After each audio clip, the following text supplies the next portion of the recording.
Keluarga broken home, saya adalah keluarga broken home, dan itu tidak membuat saya patah semangat. Justru itu makin memotivasi diri saya untuk saya bisa sukses. Bagaimana kita menerima takdir Allah dan kita udah mempersiapkan itu gitu. Nak, ingat pesan Mami. Satu, setiap nanti pada saat sholat, kirimi Mami Al-Fatihah. Itu ingat banget saya. Saya selalu bilang, jangan pernah menolak pasien. Karena saya nggak tahu mereka dari jauh. Mereka butuh saya. Mereka butuh saya.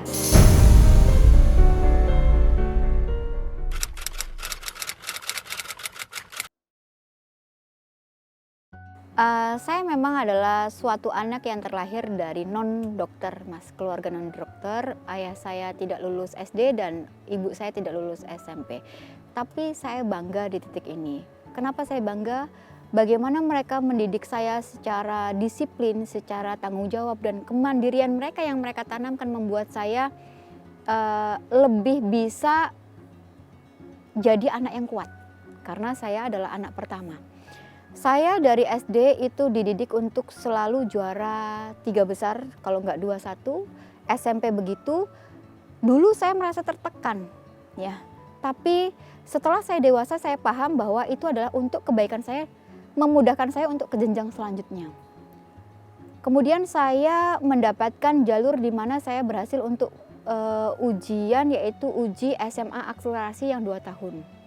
Dari SMA itu saya mendapatkan jalur PMDK atau prestasi di kedokteran Lambung Mangkurat Banjarmasin, dan saya lolos di kedokteran. Nah, dari awal itu setelah menempuh 5,5 tahun pendidikan dokter, saya itu upgrade skill, di mana saya mengikuti skill waktu pertama kali adalah di Prancis, yaitu di IMCAS ya 2015. Ya, riwayat saya itu ada. Dari 2015 itu saya ikut konferensi, nah itu saya upgrade skill.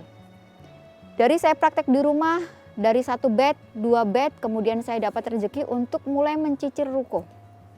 Ya, dari 6 ranjang sampai sekarang saya mempunyai sekitar 35 bed. Ya. Dari yang awalnya 1 bulan itu 20 kunjungan pasien, 1 bulan Mas ya, sampai yang misalnya sekarang itu 1 hari itu 60 sampai 200 pasien terbanyak saya 1 hari. Jadi hal ini membuat saya bahwa oh iya ya, sukses itu adalah bagaimana kita bertekad untuk bisa maju dan tekun, menurut saya itu. Karena saya dari kecil itu kayak dididik keras Mas, jadi saya ingin membuktikan pada orang tua saya waktu itu, saya bisa loh Mi, gitu. Itu adalah yang selalu terngiang-ngiang. Dan even itu waktu saya SMA Mas, itu bapak saya pernah nyelotok gini, kamu bisa, waktu itu bapak saya bekerja buruh tambang Mas ya. Jadi bapak itu bilang kayak gini, kamu bisa nggak sih sukses kayak bapak gitu? Yes, dan saya ingin membuktikan itu ke bapak saya. Detik ini sampai sekarang saya, kalau ditanya mohon maaf ibu saya, apa lagi sih nak yang kamu tuju? Saya pengen bertujuan mengalahkan bapak saya. Saya pengen bapak saya bilang, aku bangga loh punya anak kayak kamu. Dan itu belum terucap dari mulut ayah saya. Dan sekali lagi, keluarga broken home, saya adalah keluarga broken home, dan itu tidak membuat saya patah semangat. Justru itu makin memotivasi diri saya untuk saya bisa sukses.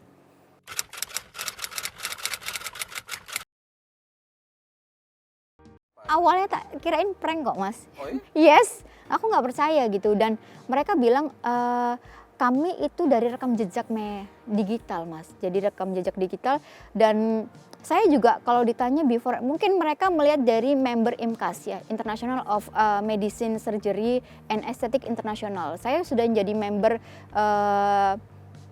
Infinite itu dari 2015 sampai sekarang. Mungkin dilihat dari, oh kok ini dokter setiap hari datang gitu di kongres, setiap tahun datang. Nah, dokter ini siapa? Nah, itu mungkin dari seleksi itu juga ya. Jadi menjadikan suatu mereka termotivasi dan melihat juga bagaimana rekam jejak digital saya, apakah saya ini orang yang nyeleneh mungkin ya Mas ya, atau seperti apa. Nah, itu sih mungkin ya Mas ya. Kalau kemarin terakhir yang saya hitung adalah 162 penghargaan. Economic Review ya, kemudian The Under 40 dari High End Magazine, kemudian beauty beauty planner, beauty apa gitu, beauty personality apa, beauty inspiration dari Hack and Magazine. Kemudian obsesi saya dapat 3 kali Mas, jadi salah satu woman inspiration. Dan yang terakhir ini Woman of the Years akan dilakukan di tanggal 27 ini oleh Obsession Award. Dan itu kita berbicara seperti ini dengan beberapa menteri, salah satunya itu ada Menteri Pariwisata kalau nggak salah di tanggal 27 ini. Dan yang sangat membanggakan adalah terpilihnya menjadi nominasi di April 2025 ini.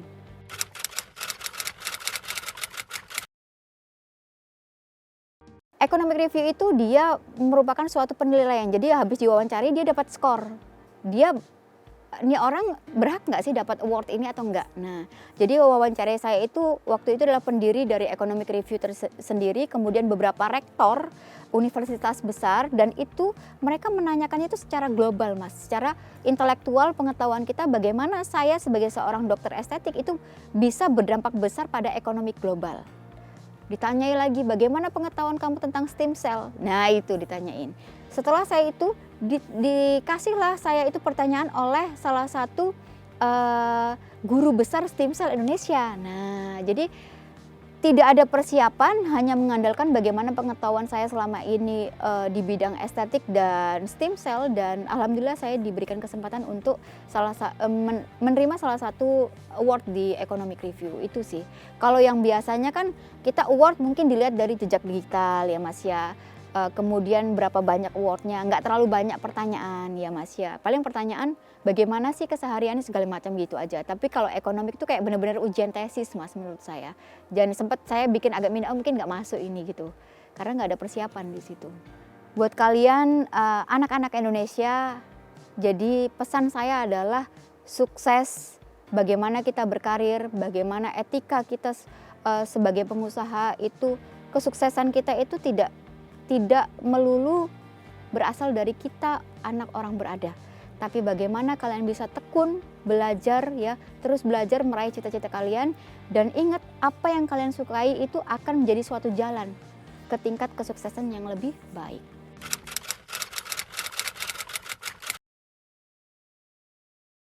Jadi gini Mas, dalam dunia kedokteran ada namanya jurnal itu harus upgrade 5 tahun. Begitupun juga pengobatan ya. Jadi ada skill-skill teknik tertentu, oh yang dulu bagus sekarang udah nggak bagus. Jadi skill, teknik, inovasi, treatment, obat itu dia akan setiap tahunnya itu berganti. Itu tujuan saya ngikuti konferensi internasional. Kenapa dok? Karena luar negeri itu memiliki riset itu banyak. Penelitiannya lebih banyak karena mereka memang lembaga mereka itu lebih diayomi untuk riset atau pengetahuan yang lebih bagus. Nah itulah kenapa di luar negeri kalau konferensi itu dia lebih terbuka antara bagaimana teknik yang terbaik, efek sampingnya dan komplikasinya apa itu. Kadaverisasi di luar negeri itu lebih kayak berbeda dengan kadaverisasi di Indonesia ya. Satu yang tidak bisa saya lupakan adalah kamar mayat di luar negeri lebih menyeramkan menurut saya.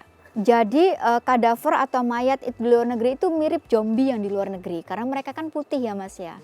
Jadi vena-venanya itu kelihatan biru-birunya itu kalau sudah jadi kadaverisasi. Jadi lebih kayak hidup mereka, kayak nggak mati gitu loh. Nah itu lebih menyeramkan. Terus kalau di luar negeri kadaverisasinya mereka itu nggak tanggung-tanggung. Kalau kita lagi belajar kadaver misalnya tentang kepala, mohon maaf kepalanya ya dipotong ditaruh di nampan. Bener-bener real kita, jadi bisa buka oh lapisan pertama kulit, terus lapisan kedua nanti fat atau lemak, kemudian nanti muskulus atau otot, baru dia pembuluh darahnya nanti kemana, sarafnya mana, kemudian nanti osteum atau tulangnya itu di mana. Jadi justru dengan the fresh cadaver itu luar biasa di luar negeri. Dengan konferensi, dengan seminar ini justru memperkaya dokter Ayu. Ya itu, jadi kita tahu oh nanti kalau nyuntik di sini nih, oh kita ingat nih tadi ada nervus, ada pembuluh darah ini hati-hati ya gitu, harus gentle in the bone atau tidak. Nah seperti itu.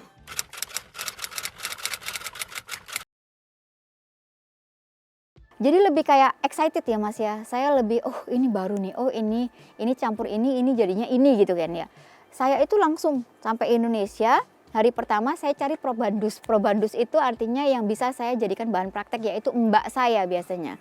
Yes, karena mbak saya yang bisa saya observasi. Bagaimana udemnya, bagaimana kemerahannya, bagaimana efek sampingnya, dan efektivitasnya. Nah ternyata hasilnya responnya bagus, baru kita berani untuk ini nih ada produk baru atau inovasi saya yang terbaru namanya ini, yuk ini bagus banget, optimal, karena itu sudah memang benar-benar kita trial. Dengan obat-obatan yang tentu saja saya modifikasi, mohon maaf. Misalnya di luar negeri itu ternyata obatnya itu isinya asam tranexamat misalnya, atau vitamin B kompleks. Mereknya tuh tentu saja nggak ada di Indonesia, tapi saya cari brand di Indonesia yang isinya sama. Itu prinsipnya Mas. Jadi kita keluar negeri itu nyari ilmunya. Ilmunya sudah dapat, baru kita lebih kayak ke realisasinya, ada nggak sih produknya yang sama gitu. Jadi itulah tadi seni Mas. Mungkin saya tipe orang yang nggak bisa diem ya. Otak saya ini kayaknya kayak terus muter gitu ya, apa gitu. Saya nggak pernah mau misalnya mohon maaf menunjukkan brandnya. Saya pakai ini, saya nggak mau. Karena brand itu saya koktail. Akhirnya saya tidak punya brand. Karena jadinya adalah etiket biru atau racikan. Nah inilah yang saya akan kasih ke pasien saya. Karena melihat optimalitas atau efektivitasnya. Nah kepada wajah atau perkembangan kulit pasien seperti itu.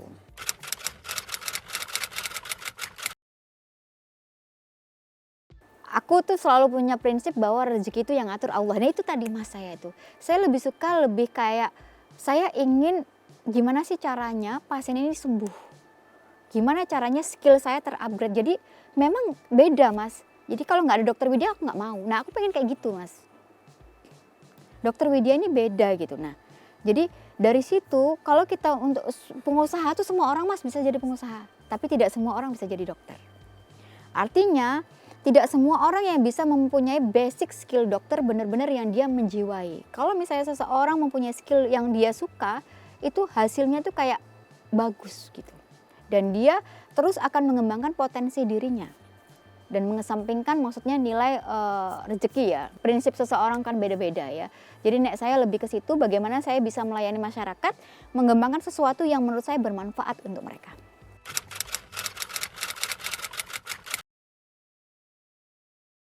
Jadi pada saat anak kelima, saya udah divonis dokter bahwa tingkat kematian kamu adalah 80% saat kamu melahirkan anak ini. Karena ini sangat beresiko.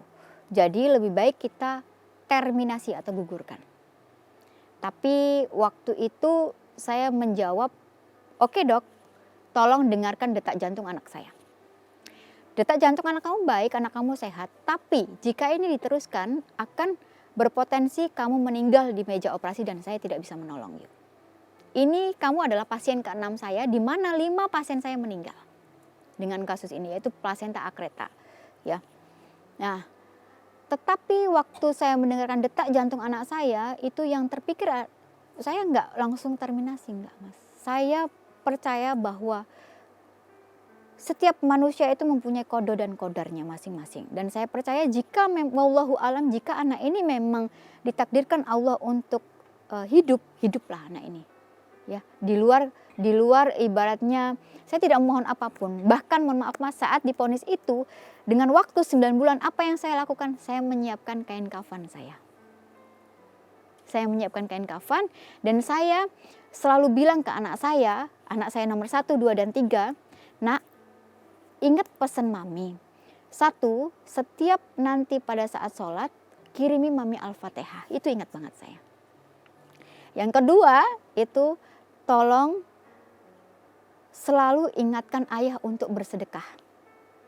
Selalu itu. Artinya bersedekah yang kebiasaan tahunan itu tolong jangan ditinggalkan. Nah itu. Jadi sudah pada saat divonis itu kayak sudah di fase mungkin kata-kata ikhlas itu tidak bisa Kak kita langsung ucapkan, tapi kata-kata ikhlas itu adalah bagaimana kita menerima takdir Allah dan kita udah mempersiapkan itu gitu. Nah itu.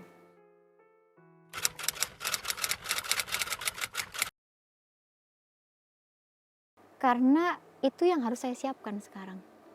Jadi saya tidak muluk-muluk, mohon maaf meminta sesuatu yang muluk kepada Allah, tidak. Saya cuma satu Mas. Karena saya udah merasa pada saat saya tidak ada, anak saya cukup ya. Artinya dengan apa yang kita tinggalkan secara finansial cukup. Tapi bagaimana sekarang caranya saya pulang dengan tenang. Nah, mungkin banyak kejadian yang tidak iya ya Mas ya, dalam kehidupan saya itu sudah banyak sekali kejadian di mana Allah itu menguji saya dengan berbagai macam hal yang harusnya saya marah kepada Allah. Allah ini nggak adil. Dan ternyata mohon maaf Mas, hasil atau kisah akhir dari rencana Allah itu adalah hal yang luar biasa. Di mana saya sudah di fase ikhlas. Ikhlas menerima apapun yang dianu Allah. Jadi saya sudah tidak lagi menggantungkan hidup kepada manusia. Jadi lebih kayak, dokter ini gimana sih misalnya kerja. Saya kerja mohon maaf Mas, kadang sampai malam itu hanya untuk menghargai pasien. Saya nggak mau pasien saya terbengkalai. Bukan mohon maaf mencari cuan, enggak. Even pasien datang jam 6:30, saya buka jam 7 gitu. Saya selalu bilang, jangan pernah menolak pasien. Karena saya nggak tahu mereka dari jauh. Mereka butuh saya. Bukan perihal mohon maaf tamak dengan enggak. Karena saya udah bilang fase ikhlas itu gimana ya Mas ya. Kita itu dikasih misalnya hari ini oleh Allah 10, mau kayak jungkir balik saya 24 jam kerja, saya nggak akan jadi 100. Dan Allah itu udah menunjukkan bagaimana kun fayakunnya Allah. Di mana titik terakhir Allah itu menunjukkan ini loh. Suatu saat kamu meninggal ya jadi mayat gitu. Itu saya dianukan Allah. Jadi saya itu udah doanya itu ya Mas ya. Ya Allah, wafatkan saya dengan keadaan husnul khotimah. Udah itu tok Mas. Nah, ingat pesan Mami. 1, setiap nanti pada saat sholat kirimi Mami Al-Fatihah. Itu ingat banget saya.